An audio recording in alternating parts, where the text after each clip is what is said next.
People tend to assume that messy people are disorganized, undisciplined, or mentally scattered. That assumption feels logical, but psychologically, it's often wrong. In fact, many messy people are psychologically stronger than their tidy counterparts. Not because mess itself is a virtue, but because of what it reveals about how someone regulates themselves internally. Let's start with this. Order is often used as a substitute for control. When the external world feels unpredictable, some people create strict structure around them, clean spaces, routines, systems, to feel safe. There's nothing wrong with that. But it means their sense of calm depends heavily on their environment staying stable. Messy people often don't have that dependency. They live with visual noise, unfinished tasks, overlapping stimuli, and remain functional. That alone suggests something important. Their nervous system tolerates uncertainty better.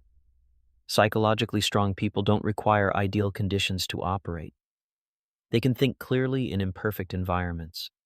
They can make decisions without waiting for everything to feel right. Messy environments demand constant micro-adaptation. Your eyes scan more. Your brain filters more. Your attention learns to prioritize instead of controlling everything. Over time, that builds cognitive resilience. Another key difference lies in how energy is spent. For many tidy people, maintaining order is emotionally regulating. Cleaning, organizing, resetting, these actions reduce anxiety.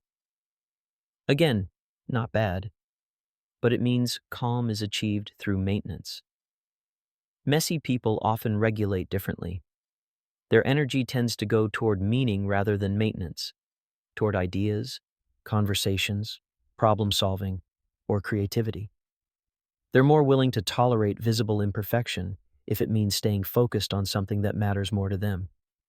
This is why messiness is so common among creatives, researchers, founders, and deep thinkers. Not because they don't care, but because they care about something else more.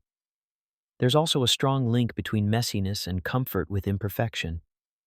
Messy people live daily with evidence that things are unfinished, and nothing catastrophic happens. The world doesn't collapse because a desk isn't clear. Their self-worth isn't threatened by disorder. That builds psychological flexibility. They're less likely to spiral when plans fall apart, less likely to confuse external appearance with internal value, less likely to panic when life becomes nonlinear, which it always does. Tidy environments often look calm. Messy people often are calm. There's a difference between performing control and possessing stability.